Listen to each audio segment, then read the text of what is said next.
let's go down a little bit of a Seahawk wormhole, sir. Let's go I'd down love that. to. I mean, if I had told you at the beginning of last season that Marshawn Lynch would return and then be part of a playoff run, your answer would have been what? There's no way.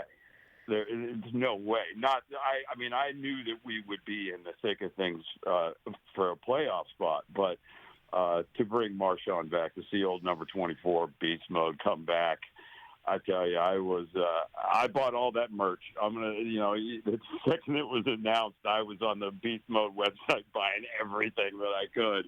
It was pretty exciting, and you know what? He looked okay. He looked pretty good to me.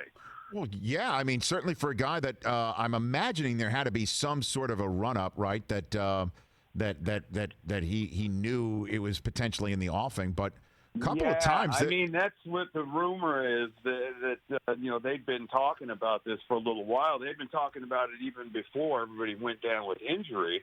Marshawn had been at the Seattle offices and said hi to everybody, and I think talk started then, just for him to kind of back up Carson. And then when everybody got hurt, that was it. Yeah, boy, it was a bummer. And then, that last game of the year against the Niners, to come, a quarter inch from winning the division.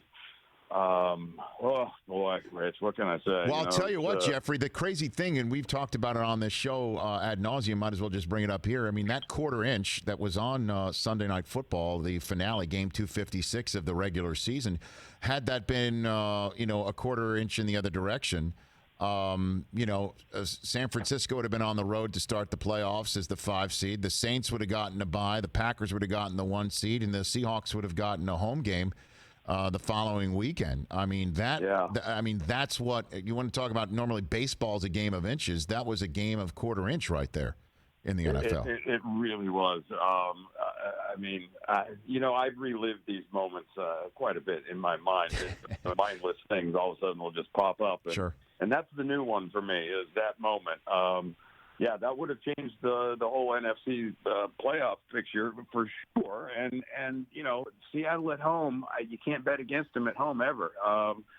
Russell Wilson is something to behold, and how he consistently pulls off these games. I mean, last year, I don't know how many comebacks he had. I should know that. But, fourth quarter comebacks, I want him with the ball in the fourth quarter with the minute on the clock, and I feel like we're going to win every time. It was a remarkable number of one-possession wins for the Seahawks this year, for sure. Jeffrey Dean Morgan here on the Rich Eisen Show. Who do you want your Seahawks to draft? If they could, they're sitting there 27th overall, got a couple of twos. Yep. Who do you think this team needs? What do you think this team needs? Well, look, if I'm a Seahawk guy, I guess I am a Seahawk guy, but if I'm in the draft room, I've been saying this for the last, 7 years. We need offensive line.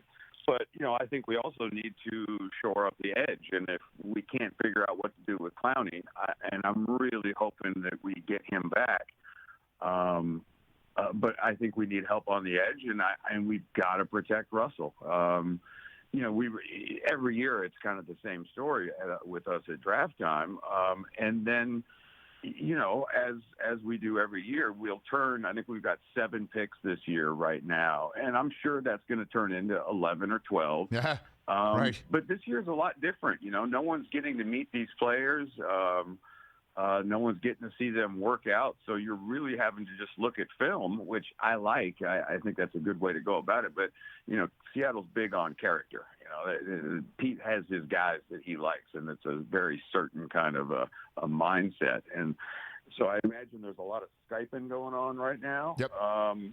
But I'd like to see offensive line, and I think there's a couple places we could go in the defense. But I think that Pete and Paul will probably end up getting a receiver.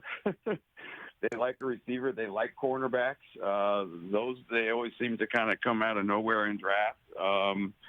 So really, it's sort of a guessing game with the Seahawks, and we'll see if we end up with that 27th pick. I just don't see it happening. Yeah, they never do. They never do. They always seem to trade that one out. Your Seahawk fans sit around for 2-3 hours. They're like, okay, finally, here we go. We're ready to eat. And then all of a sudden it turns into a second rounder and 2 threes and a 5 and a 6 and whatever. But, hey, it works out. I mean, your point, with Schneider and with Pete, they know their system. They know the whole always compete mantra and finding the right guys. And DK Metcalf was remarkable last year. I mean, one of the best. Oh, my God.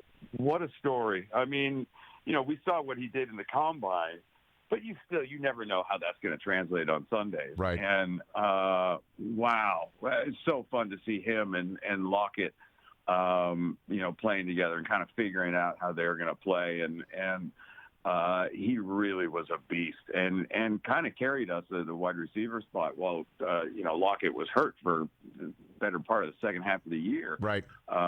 Really stepped up. Fun to watch, and I can't wait to see him go some more.